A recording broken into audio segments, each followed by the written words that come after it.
On this week's episode, will GameStop's latest blunder be the final nail in the coffin? Restructuring the Marvel Cinematic Universe, and what will happen to the movie theater industry? All this and more as we once again delve into the pop culture cosmos. Welcome to the pop culture cosmos.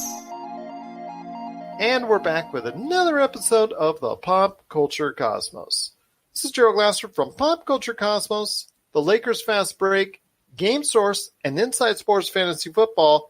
Thank you so much for listening to all of our great programs. Well, it wouldn't be a Pop Culture Cosmos without my good friend. He's our own TP hunter for Pop Culture Cosmos. You got to check out what he's doing today at popculturecosmos.wordpress.com.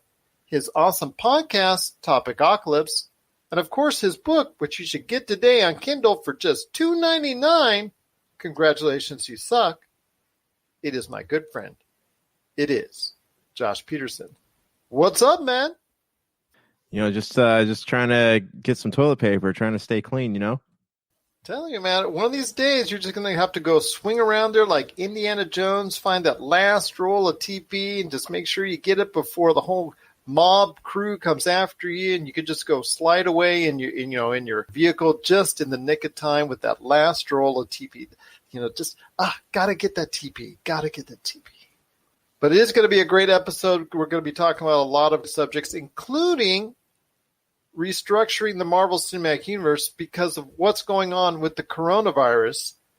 We're going to put Josh, and maybe myself as well, in the role of Kevin Feige and seeing how everything he had intended to lay out way back when he announced the lineup for the next couple of years for the next phase 4 at Comic-Con. Unfortunately, due to the coronavirus, that all could be changing. So we're going to be sitting in the role of Kevin Feige and saying, you know what, maybe we need to make some changes within the structure and framework of the Marvel Cinematic Universe. So we'll throw out some ideas coming out here in a bit. Plus also as well, the movie theater industry has been hit very, very hard by the coronavirus, as is the case with most industries out there. What will happen to the movie theater industry going forward? We're going to talk about that coming up at the back end of the show. But first off, my friend, we want to go ahead and finish our conversation on GameStop stemming from last week's PC Multiverse, because as you remember, when we last left GameStop, they were calling themselves an essential store that needs to be open nationwide and keeping their doors open in defiance of what many state governors were asking them to do. And we talked about the differences and how they were approaching their business as opposed to our good friend Douglas Hoyabu at Retro City Games.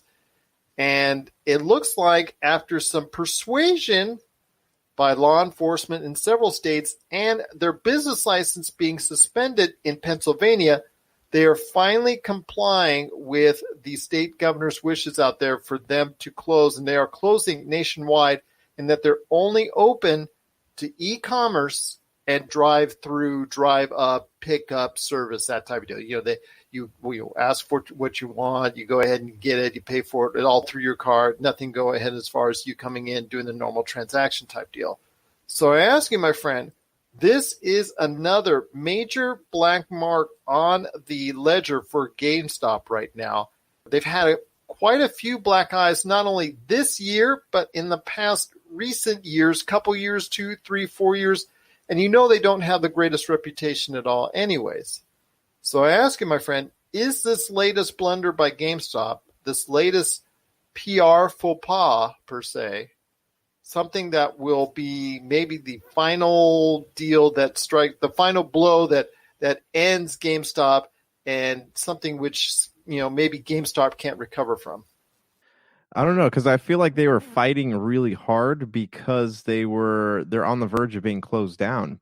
It's economics for them. It's not really just a matter of trying to be relevant or like going against the grain. It's they're on their last leg, and if they shut down, who's to say they're going to have the revenue to open back up again, right? Their employees are only getting 2 weeks worth of pay, and say this thing lasts longer, Obviously it's going to last longer than 2 weeks, but say this thing lasts, well into August or September, they're not going to have the power to reopen, right? Not to mention that in this time, right, from from now to September, they're losing out on big releases, right? The Doom and Animal Crossing, we already talked about those, Final Fantasy VII Remake, Cyberpunk, the chance to pre-order the new consoles, right? Like there's a lot of things that they're missing out on. So those are big revenue opportunities for them. And if their doors aren't open to pursue those things, then yes, they are going to go out of business.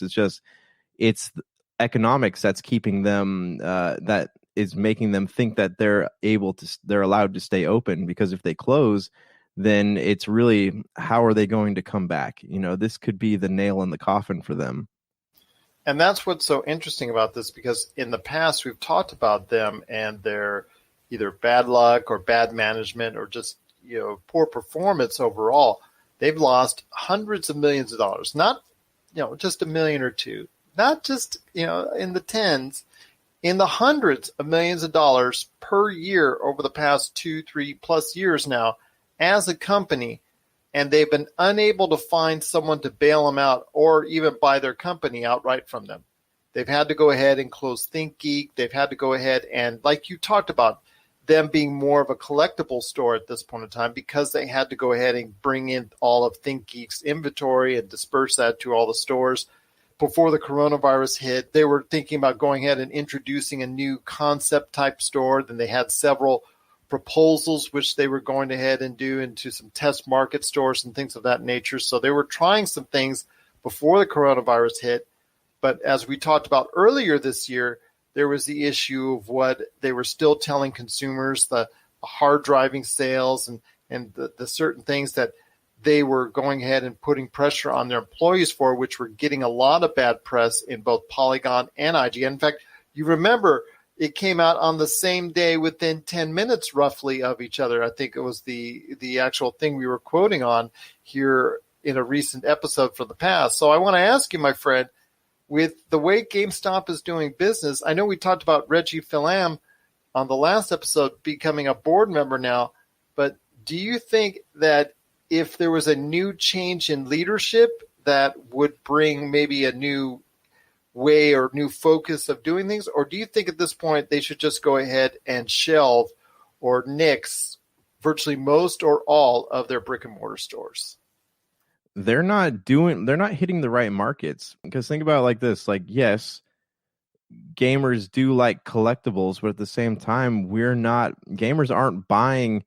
The used game market is not what it used to be, right? Like a lot of these things you're buying in store, they're selling them, whether physical, new or used or whatever it is, they're selling them for a lot more than people are willing to pay for them. And what keeps a lot of the brick and mortar stores open, like the mom and pop shops, is the fact that they're selling video games, right? They're selling things from like the PlayStation 2, PlayStation 1, Sega Saturn, Sega Genesis. Like that, in my opinion, is a legit gaming store. And that's why I prefer to go to those stores instead of the brick and mortar GameStop stores, because they're a gaming store, like with GameStop, they're a collectible store with 2 or 3 shelves of video games. And that's not what that feels very corporate to me, very Hot Topic, very corporate. It doesn't feel right. And you go in there, and we talked about this before too, the people can't talk to you. Their managers get mad at them for having a conversation with you. So why bother going in there? I go to a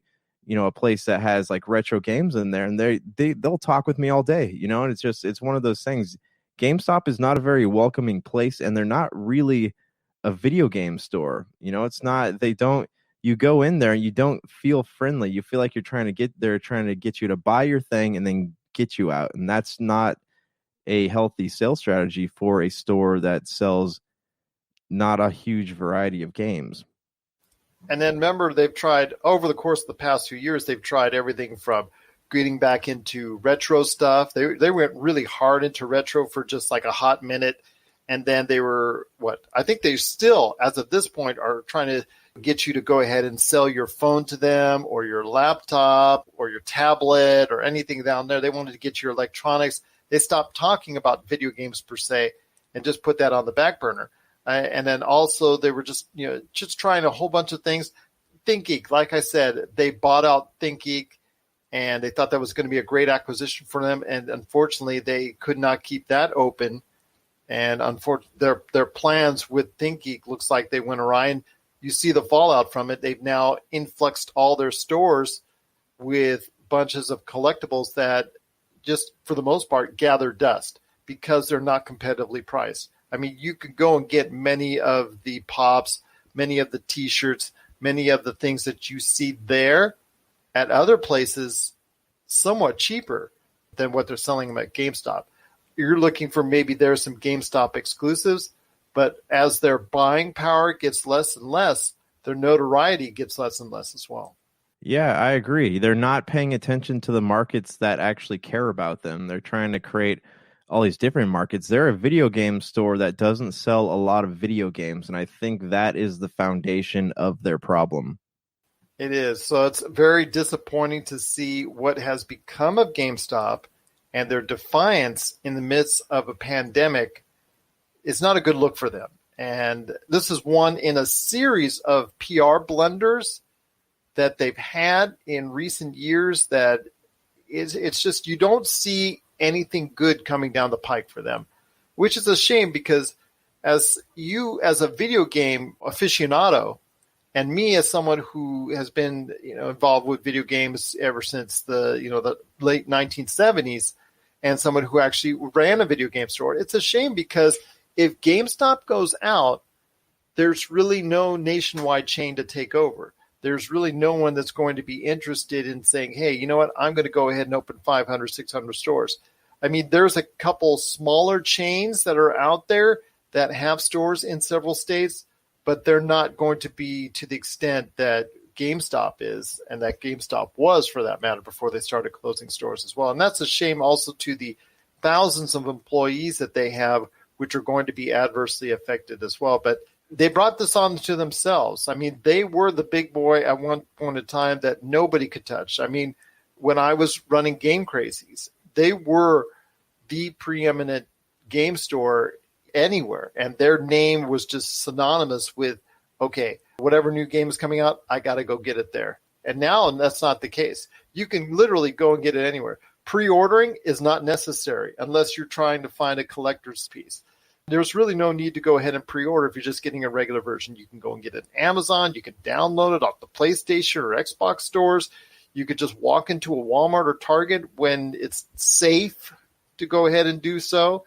Not right now, really, unless you're just going to go ahead and pick up some food, like I said last week. But, it's just so much easier now in these days to go ahead and purchase video games that it seems almost unnecessary unnecessary in a sense to go to GameStop. Even getting retro games. You can get retro games pretty much anywhere you want. You can go to a local mom and pop store, like you said, Retro City Games, like we've said here in Las Vegas area, mom and pop stores across the country, or just get it off the Amazon or eBays of the world, and you're just as good as if you bought it from GameStop themselves. Yeah, and they're also a lot friendlier, and I'm more inclined to help them out because I appreciate what they're doing. I appreciate their love of games, whereas GameStop is and this sounds bad, but they're a very heartless company. Their employees obviously like video games, or else they wouldn't be working there. But other than that, what are you getting from them? You're not getting anything. You're just kind of promoting a corporation as opposed to giving people who have spent a lot of money and a lot of time and put a lot of effort into maintaining these big businesses that are these these shops that they've opened up. They're small business owners. They're independent. They are the ones that really need our support. So why would I go to GameStop to buy something and have them not talk to me and not really treat me well, as opposed to going to a place that actually has just racks and racks of video games and people who will talk to you, people who really do care about their job? That's the big question here, is who is more worthy of our money, the people who run the small business video game stores or GameStop? And I think that question's easy to answer. That question, unfortunately, now is easy to answer. And after several public relations fiascos, it looks like for GameStop, the future, which wasn't even the brightest to begin with, which we have said on the show is not looking all that hot anyways, is now looking even bleaker. What are your thoughts on GameStop's insistence on being essential in the midst of a coronavirus pandemic? If you have an opinion on what's going on with GameStop, and if you'll actually return to a GameStop to buy products out there, we'd love to hear your thoughts. popculturecosmos@yahoo.com. Also as well, Pop Culture Cosmos, Humanity Media, and Game Source on Facebook, Twitter, and Instagram as well. You're listening to the Pop Culture Cosmos. Don't touch that dial. Wait, do people still use dials? For the latest news and information, analysis and opinions on the Los Angeles Lakers and the NBA, check out the Lakers Fast Break podcast today on wherever you get your podcasts.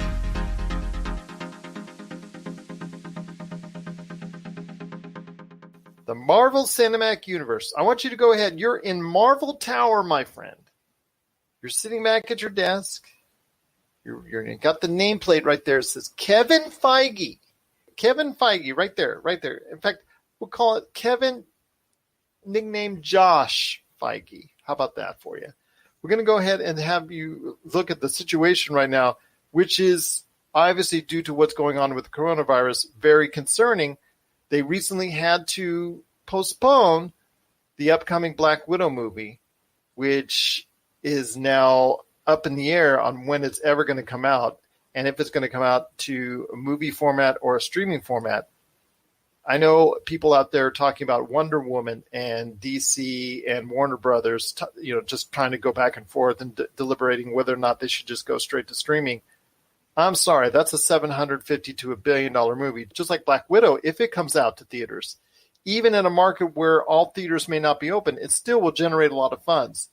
I don't think for either of them the prospect will be there personally to go ahead and go straight to streaming.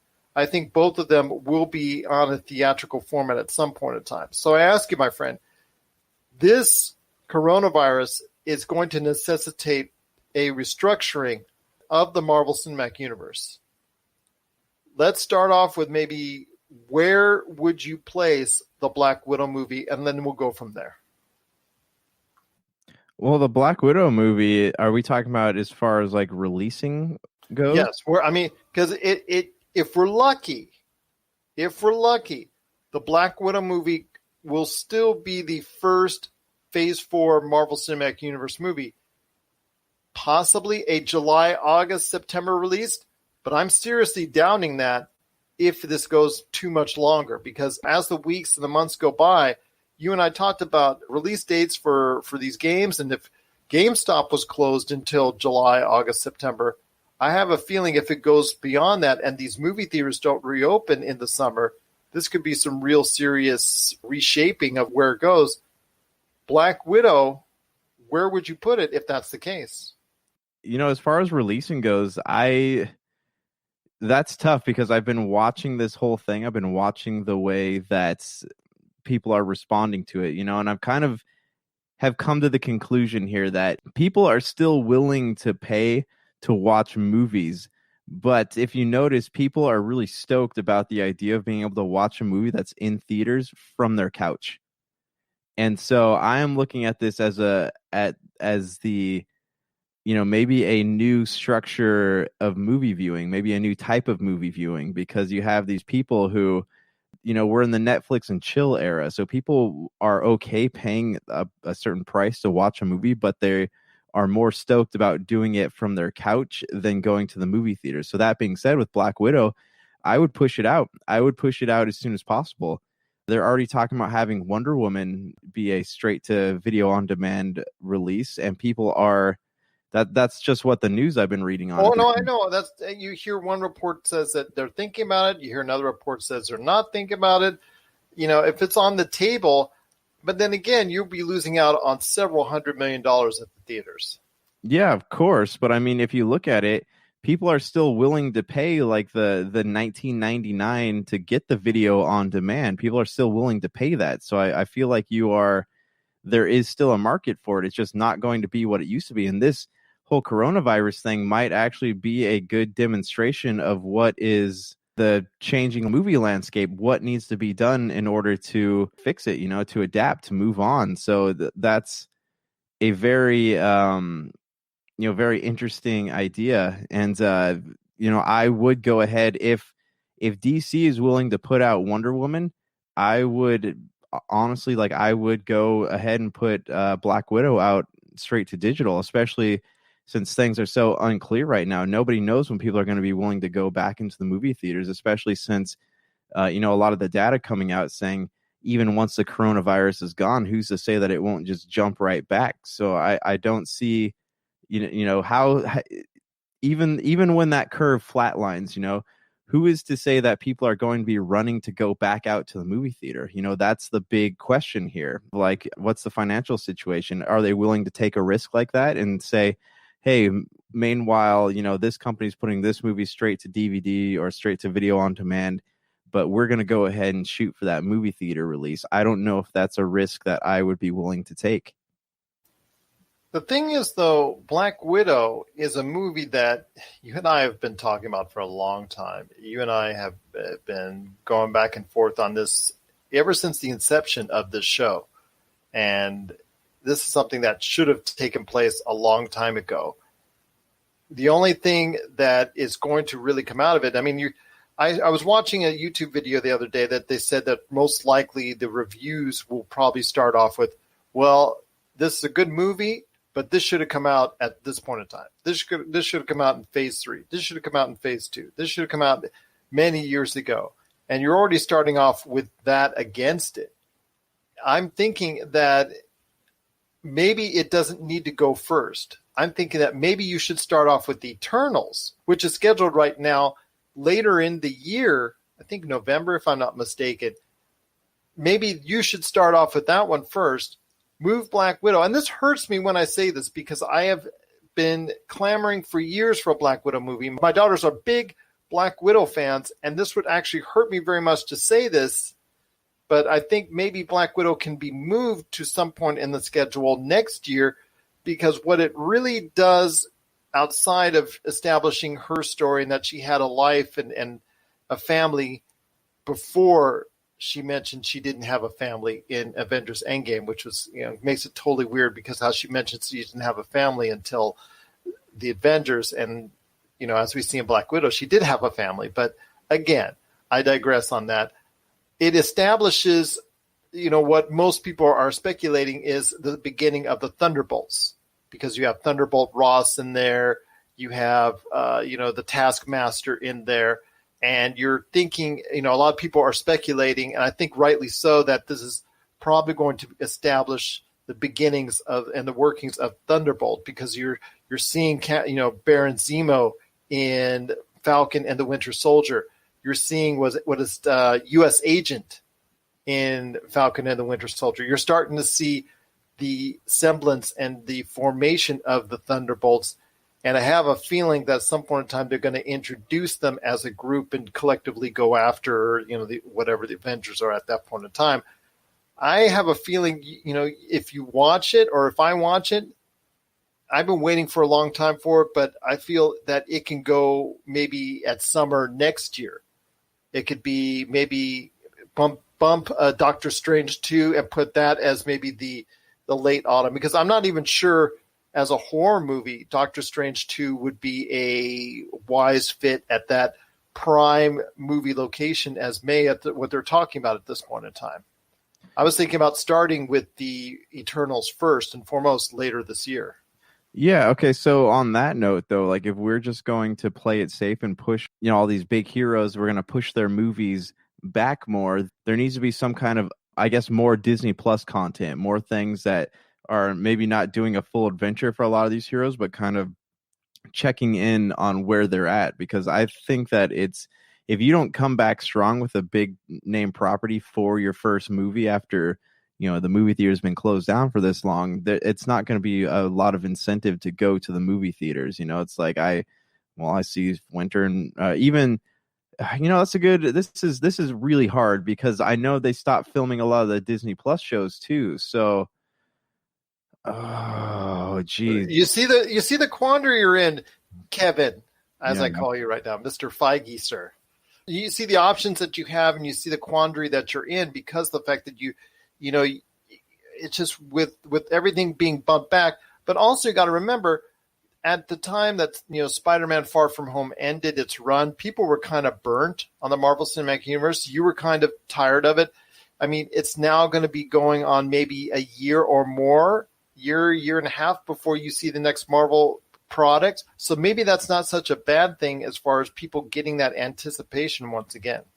Yeah, but wouldn't you also say Black Widow is a safe property to release ASAP because it's a familiar and safe product? I agree with you, but the timeline is always it's whacked. Where's that? Well, because Black Widow it's a flashback film, so that's why I feel like it's such a safe release for them. It is, and if you could say that way, you're right. But this is a movie that should have come out a long time ago, and I understand the higher ups that were above Kevin Feige at the time wouldn't allow this and Black Panther to come out as, even sooner than it did. And that's a shame because both of them, I think, would have been a good fit for phase 2 or early phase 3. But you know what? I just think if it continues and you cannot show movies in July, there you're going to get into some problems because you're going to go ahead and you're going to try and introduce a movie maybe in August. And you and I have always talked about how August is like feast or famine. And as you get closer to the school year, if it comes to the point where the kids are being rushed back into the school year, this could be really something that could hurt that movie even more. But you're right. The theater industry, as we're going to be talking about on the back end of the show, is going to need some type of injection of quality films, of high-profile films, to come out almost instantly as soon as all these theaters come out. And maybe you're right, Black Widow could be the case, but I just don't want to see Black Widow end up being, falling flat on his face because it deserves a lot better than that. Well, I mean, if you look at the lineup of films that are slated to come out or that are going to be ready by the time this whole thing's over, there's not really a big selection, because let's say one of these movies you're talking about, Doctor Strange, right? Say that they haven't finished filming that movie, they're not going to be able to release that. So it would be a matter of them having to keep pushing things back and back and back. And, at this point, they'll be lucky if they can get something into the big summer movie spot. And that is seeming highly unlikely, at least right now, at the rate things are going. So, yeah, it might not be, they might want to just hold off until the holiday season to release something big. I don't see like September. We've talked about this before, right? September, October not being great spots for films. So I mean, It Chapter 2, It Chapter 1, those were one of the rare movies that have really gone to box office huge success during the September months. Mm-hmm. I mean, August, it's feast or famine. Dunkirk was released in August. That did pretty good. But the last movie that we can think of off the top of our heads that really did blockbusters was Guardians of the Galaxy in August. So that's something, you got to think about. Do you want to go ahead and risk putting a movie like Black Widow out in a August, September deal? Or do you just wait until November to restart the Marvel Cinematic Universe with Eternals? Or do you bump it and keep bumping it back like we were talking about and put Black Widow in his place in the winter time? Okay, I've just taken my stance right now. I would wait until November. I put it out Thanksgiving weekend. Black Widow or Eternals? I would do Black Widow because you are on a holiday. All the kids are home from school. The kids know Black Widow. I would put Black Widow out in November. Because Bond's coming out right around that time. As of now, Bond was moved back. No, that's the perfect time, though. You have two films, and here's an interesting quandary for you, too. You have two films, both about secret agents or spies or whatever you want to call them. One is centered around a male character. The other centered around a female character. There is literally something for everybody. It's perfect. Nice job, Kevin. Nice job. You're listening to the Pop Culture Cosmos. Video game box art, the stories behind the covers, in which we talk to the illustrators and artists who are responsible for gaming's most iconic images. Don't forget to check out Video Game Box Art, the stories behind the covers, celebrating gaming's most iconic images from the people who created them. This and many more from Rob McCallum Films. Well, we talked about what we should start off the Marvel Cinematic Universe with, but I wanted to ask you, Josh/Kevin, you've talked about where you wanted to place it. And for me, that's not such a bad idea after all, saying that Black Widow should be pushed back to November, and you're going to push back what's going on with the Eternals, Shang-Chi, Doctor Strange 2, etc., etc. I think you should put on that February schedule, I think you should put the Eternals because you've already done most of your work there. I think you're just basically, at this point, touching up as far as special effects and maybe doing a reshoot a little bit here and there. So you've got the Eternals maybe going to a February slot, and then the problem becomes, do you prioritize Doctor Strange 2 or Shang-Chi for that May release? Doctor Strange 2, I'm not in love with, especially because it is a wannabe horror movie. It's going to be a PG-13 horror movie that's going to scare a lot of younger audiences primarily. But I think it's important to the overall scheme of things when you talk about the multiverses and all that. With Shang-Chi, I really want to see that film, and you talked about it as well because we're both Kung Fu fans, and we would like to see a Kung Fu film being given what it does, the whole genre deserves, and have a really, really big worldwide release, because we have really, we've not seen that as far as a Kung Fu movie have that type of backing, have that type of high intensity type of promotion that we think the Kung Fu genre deserves. But the problem is, I think if push comes to shove and they push back, as you and I think are both agreeing now, Black Widow to November, and you would probably put Eternals because it's a ready-made film or almost a ready-made film in February. Shang-Chi would probably be the odd individual movie out at this point. I think you'll have to go ahead and figure out somewhere in the timeline to put it. And that saddens me greatly because I think that film was going to rock if given the chance. Yeah, I agree. But, again, as they're going to have to do some rebuilding initially, right? They're going to have to do some rekindling of interest in the Marvel Cinematic Universe. And like you had said, there's a lot of burnout following Spider-Man, right? So now they're going to have to do, especially with these shows that people were waiting for, August, or when was the first Disney Plus show supposed to be released? Is August? August, that's correct. It is Falcon and the Winter Soldier. Yeah. It is still scheduled for then, but it has stopped filming, so that means not all the episodes have been shot. Yes. So, especially with those probably not coming out, it would be smart to put something out that people recognize, people know. And they're going to have, like I said, they're going to have to do some rebuilding, and then they're going to have to make references maybe over these Disney Plus shows towards things that are about to come out. They're going to almost have to start from scratch, but like a soft reboot. And that would be an issue because with everything that's going on in the world, if people get distracted and all that, that's going to be hard for them to go ahead and promote. But I hear you. I'm always wanted to know what is the motivation behind putting Black Widow now and not sooner. I think they just could not find a place on it on the schedule once Kevin Feige got the reins of it. And where and why is it coming out when it's coming out with Phase 4? What is it going to do to tell a story other than the Thunderbolts? I want to know what that is going to establish, because as you know, even from Iron Man in Phase 1, almost every one of those stories built and led up to what we saw in Avengers Endgame. What will Black Widow do, other than maybe introducing us to the next Black Widow, do as far as that's concerned? Because I think that's probably the only thing I can surmise outside of Thunderbolts. But when it comes to Thunderbolts, how important a future will the Thunderbolts have? I don't see them as someone you could go ahead and have a Avengers Endgame level movie with. They can have their own movie, but I don't see them as far as being a, pardon the pun, Endgame type deal. They can't be a Thanos level type event.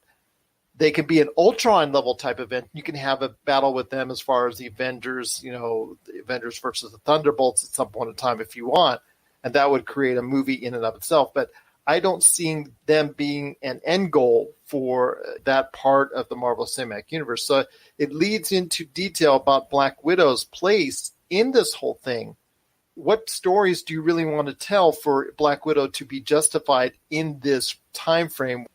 Well, she only has one story to tell, and that's the one that they have geared up to tell. And they've already released the trailers. They've already done a majority of the marketing. So it feels like this is the right time for something like that to come out. And once this is out of the way, then they can really start to push the next phase of films, right? Because Black Widow is no longer with us.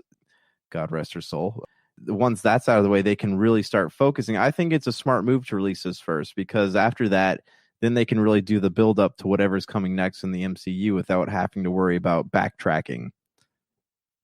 So, Kevin, I want you to go ahead and take a look into your crystal ball. Kevin, aka/Josh, of course. I want you to go ahead and look in that crystal ball, and you see what's coming up in Marvel Phase 4. I said, against all my better judgment, possibly, I think if maybe any of the Phase 4 projects, maybe even What If, maybe if you swapped Shang-Chi into What If scenario, the What If series going on Disney Plus, that is coming out in summer 2021. Maybe if you could bump What If back and put Shang-Chi in its place, that wouldn't be a bad idea.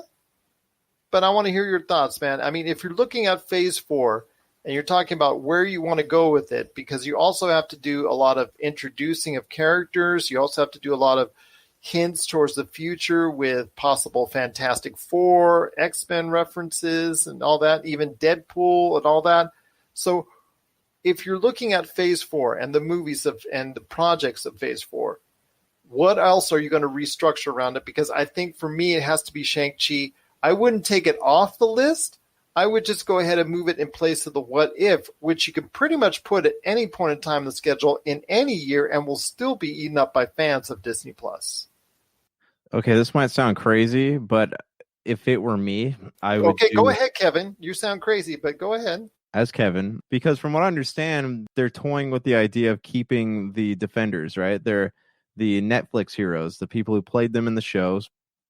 I would use either Daredevil or, don't throw stones at me, but do another season of Iron Fist, and I would make references. Well, I mean, either one, Daredevil or Iron Fist, and make references to Shang-Chi. Do the whole thing. You know how with in Daredevil they had Lady Mao, right? And then they had the little dragon on the drugs, and that's what Matt Murdock was chasing for so long.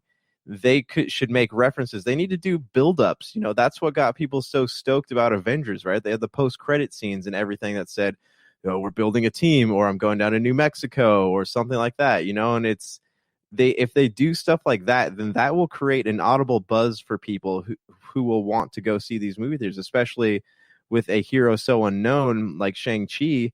It would be smart of them to use properties that he has existed in to kind of hype up his legacy, and then boom, just throw him on the screen like that, and people will be stoked about it.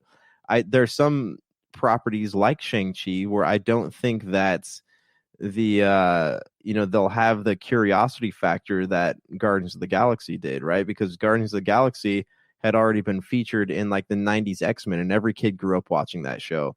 Whereas Shang-Chi is kind of his own character, right? He's been in the comic books, he's been in Spider-Man comics, he's been in Daredevil comics, he's been in Iron Fist comics, but he was always known as like Iron Fist's sidekick. So they need to do something to kind of hype up what a big deal he is. And then I think that would be a proper move to get people hyped enough to go out to the theaters to watch this. I won't throw rocks at you. Maybe some TP, but I won't throw rocks at you. Hey man, I'm running low, so any TP you want to throw my way would be helpful. I can't throw it that far from Las Vegas, but what I'm going to do. I will tell you this, my friend, that it was an interesting concept, but that's going to be a hard sell. Iron Fist, I would do another Iron Fist. I would not get the Danny Rand from Netflix. I'm sorry. He just too much bad mojo with that. And that's fine, but they need to make it pre-exist in that world where what's his name? The guy that plays. They need to make it exist within the Netflix world. If they're just going to retcon the actor and put in someone new and just have him pick up right where the last one left off, that'd be awesome. But they've already created all these little things, And I don't think they would be able to do it like that, especially if they're going to keep Charlie Cox as Daredevil, and they're talking about what Jessica Ritter staying around as Jessica Jones and John Bernthal. I think they're done with Luke Cage and done with Iron Fist, but they need to maybe replace the actors if they don't like them. I don't know. It needs to be something. They need to hype him up in a world where he is known to exist in the comic books. But the thing is with Shang-Chi, I don't think that movie, Shang-Chi and the Ten Rings, I don't think that movie is geared towards the American market per se. If it makes a good chunk of change on the American marketplace, I think that's awesome. I just think this is geared more towards the Asian markets, and I just think it's geared more towards China, that whole Asia market that sorely needs something that they can identify with in all this. They've been buying into the Marvel Cinematic Universe for quite some time now, and it's about time that they have something that they can identify with 100%. And this is something that with Shang-Chi, I think would go over huge. You and I are really into it because of the Kung Fu factor, and you and I are hoping it's a worldwide success because of it. But I really think that movie is being put out for a reason, and it's going to be geared towards another marketplace outside of really a domestic marketplace. I think it really will be geared towards the Asian marketplaces, and I think it will do really, really well. And I don't think it's bad that it's going to do well. I think that's a great sign that they're going to go ahead and accommodate that audience, similar to what Black Panther has done, similar to what Captain Marvel has done, similar to all that. And you're introducing and bringing in everybody to go ahead and identify with characters on screen to help build your audience overall even more. So I see Shang-Chi as an important milestone, but also an important cog in this whole future of the Marvel Cinematic Universe. Because as you see with Star Wars has never been really identified in China. It's not gone over well in China at all because they can't identify it. They didn't, the marketplace did not actually show the first original ones at the time that they were produced. So they really have very little interest in the Star Wars movies, yet they've embraced the Marvel culture really well. And I think Shang-Chi is an important part of it, but having him go alongside Danny Rand and Iron Fist, I'm not exactly the highest. No. I don't mean that he should go alongside him. That is not what I'm saying. I'm saying they need to make hints at him, show that he exists within this universe. Because a lot of people who know this market, or no, not the market, but know the character, they know his symbols, right? They know his name, they know his bad guys. They need to hint that he exists in that universe. We know some of it from Iron Man. No, they know the Mandarin. Yes, they know the 10 Rings, the Mandarin. The comic books, those aren't connected to each other. They're kind of taking some liberties with the movies here, but they need to build him up somehow. That he doesn't necessarily have to be in any of the shows. They need to hint at him the same way they hint at Captain America, right, in the Hulk, by talking about the super soldier serum. They need to build him up like they did the Avengers. They need to talk about him, drop hints, Easter eggs in there to show they exist, kind of like what they do in the collector's cages, right? In Guardians of the Galaxy, they show Adam Warlock's egg and Howard the Duck and things like that. They need to show that he exists in this timeline, and people will get, oh, that's going to be really cool because that's coming out. The same way at the end of Iron Man 2, they showed Coulson in New Mexico, and they showed the hammer in the ground. Okay, so you're establishing that part of it. Okay, I get it, and that's fine.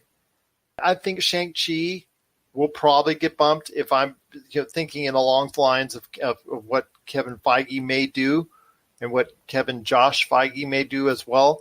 I'm thinking Shang-Chi will get bumped to the summer.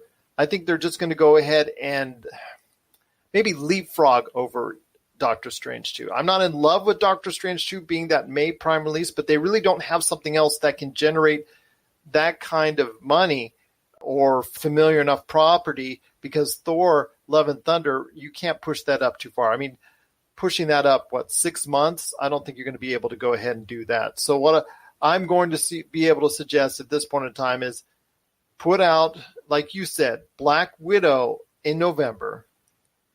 Let's move Eternals to February. Let's leapfrog, in case of Shang-Chi, move that over into a summer type deal.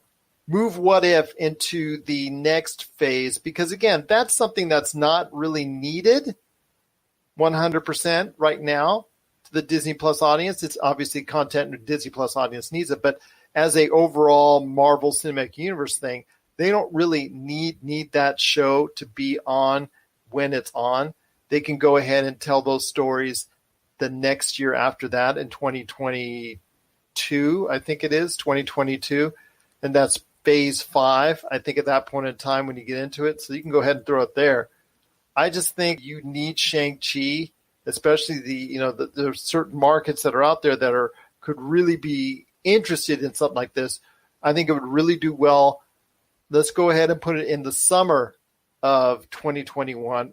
Again, leapfrog it over Doctor Strange 2. Keep Doctor Strange 2 on its May release, and then end it off the year with Thor: Love and Thunder. How about that, Kevin Feige, a.k.a. Josh? Okay. Well, I mean, hold on. I don't even have a list of the films that are in. Well, right now, if it started today, if everything was good and all that, you have Black Widow on May. Though it's like I said, it's been already postponed at this point in time. You have Eternals in November. Okay. You have WandaVision in spring of 2021. You have The Falcon and the Winter Soldier, like we talked about, August. In fact, actually, WandaVision was actually bumped up to a late 2020 release, I should say, as well. So Falcon and Winter Soldier and WandaVision were scheduled to be in 2020. You have Loki coming in spring 2021. You have Hawkeye. That's up in the air, but they're still talking about it being sometime late 2021. Then you have, for the movies, you have Shang-Chi scheduled right now for a February release. You have Doctor Strange in May of next year. And then you have Thor: Love and Thunder in November 5th. Last but not least, sometime in the summer 2021, you have the What If series from Disney Plus, which I said you should bump out of the schedule and move Shang-Chi in that spot. Because if you're bumping the first 2 films, a.k.a. The Eternals and Black Widow, you're bumping those back. I think Shang-Chi should still get a release in 2021. I just think it should go into the summer, and you can move What If off the schedule into the next year after that. Yeah, okay, I'll be honest. Far too many names to keep track of in that last little bit there, but We'll be taking a test shortly. yeah, seriously, my brain is fried just hearing all 40 million things coming out from Marvel this year we're supposed to. I would start with Black Widow, like I said, and then I would maybe put something less known and then maybe something more known, kind of alternate back and forth. Obviously, with the Disney Plus properties, no one really knows anything about those yet because they haven't seen them, but assuming that they are film quality and they are up to the snuff of being, a Marvel property, I would go ahead and push those closer together. I wouldn't make people wait 6 months in between each series. I would put them, because also, like, with these things being put on pause, they're going to have to pause their movie plans too, because a lot of these shows are supposed to be prerequisites to the movies. So there's definitely going to have to be a lot of, be some compacting going on there. Well, there looks like there's going to have to be some compacting going on there, and so maybe some rearranging of the stories you want to tell or the hints you want to give to other shows and other series. But yes, there is going to have to be some type of restructuring within the framework of the Marvel Cinematic Universe when it comes to Phase 4. Josh and I both agree that Black Widow should be moved to the November release, in and around where the Eternals is scheduled to be at right now in November 2020. So I want to hear your thoughts out there from everyone. If you've got to change what's going on with the Marvel Cinematic Universe, do you have something else in mind? Again, I'm going to go ahead and run it down what I think that if I was Kevin Feige, I would be thinking about right now. And that is starting off with The Falcon and Winter Soldier in August. You go with Black Widow, the movie, going to November. Right after that, WandaVision coming right now in either late 2020 or early spring 2021. That's what I think maybe you should still be able to do, because I think they should have enough at that point to go ahead and do the series. In February, I want to move the Eternals to move to February. I want to go ahead and put Loki out into the late spring. That will be coming to Disney Plus. I want to go ahead and keep because I don't really have any other great alternatives at this point in time. Doctor Strange 2 and the Multiverse of Madness still keep that May 7th date for next year. The one thing I really want to go ahead and move off the schedule at this point in time, whether or not Hawkeye is still going to be a fall release of 2021, we're still not sure what's going on there, is the What If series that is scheduled for summer 2021. That I would move off the books until 2022. I would move Shang-Chi over from its February starting point right now. I would move that into the summer of 2021 and then end the year in November 2021 with Thor Love and Thunder. What are your thoughts out there with that entire shakeup and juggling of the schedule of the Marvel Cinematic Universe? Did you like what we presented on today's show, or do you have something else in mind? Let us know. popculturecosmos@yahoo.com. If you're tired of sifting through flea markets for rare and unique games, we can help. Retro City Games in Henderson, Nevada, only 5 minutes from the Las Vegas Strip, has all your favorite gaming staples, classics, and a wide selection of rare games with new stuff always appearing on our shelves. Come in and chat with Nicole or Doug about your love of games and watch as they help you complete your collection or find your childhood favorite. And don't forget, Retro City Games loves trade-ins. So if you have any Nintendo, Super Nintendo, Sega, Xbox, PlayStation, or even PC games, come in and visit Retro City Games today. Welcome to the new metropolis of gaming, Retro City Games. Well, my friend, it's been a great episode. We're almost on out. Just want to thank everybody for listening and also watching us right here on our YouTube channel, Pop Culture Cosmos. But before we head on out, my friend, I did want to go ahead and address something that we talked about during the course of the show, and that is the theater industry itself. I want to ask you your thoughts on this, my friend, because in recent times, because of the sheer financial stress of closing so many theaters around the country, they're now asking the government for some help, some financial assistance to keep them solvent at this point in time. With so many businesses and so many individuals in need right now due to the financial crisis based off of what's happened with the coronavirus, do you see this as something that the theater industry should get a priority over? Do you see the theater industry as being an entity that should get bumped up to the front of the line or near to the front of the line?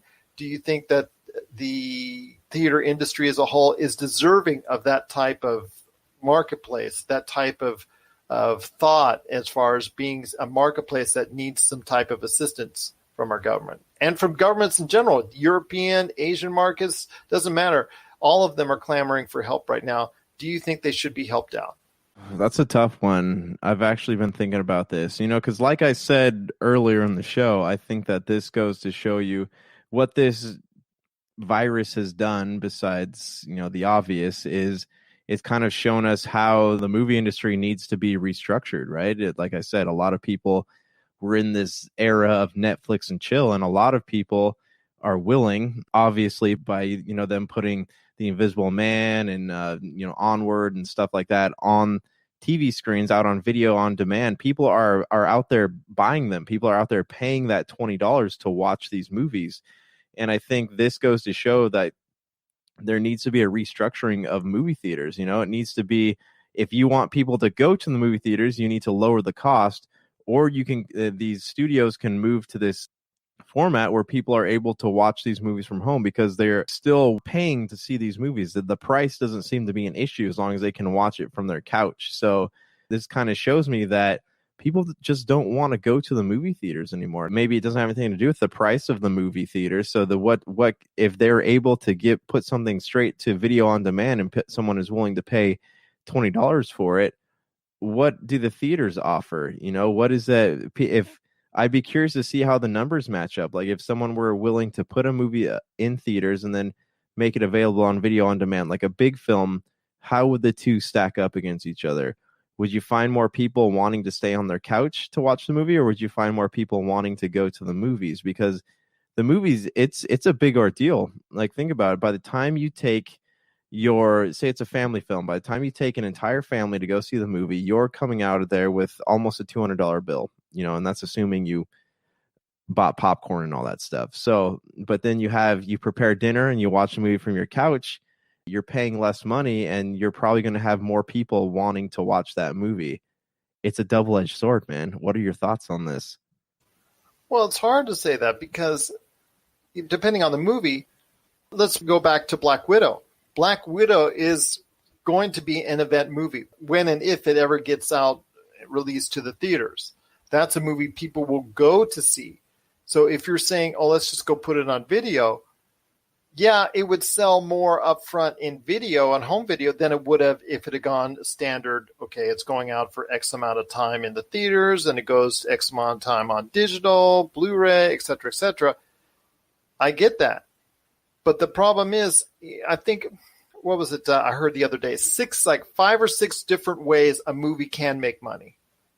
And the first, obviously, is going to the theaters. If you go ahead and you axe and you cut out that first opportunity to make and generate revenue, and you go straight to video, that's something, no matter how much upfront money you get from that home video $20 buy-in, buy now, that you would not normally get if it was released in a normal cycle of time, it's still only going to make up a small percentage of what you would make if you released it into the theaters.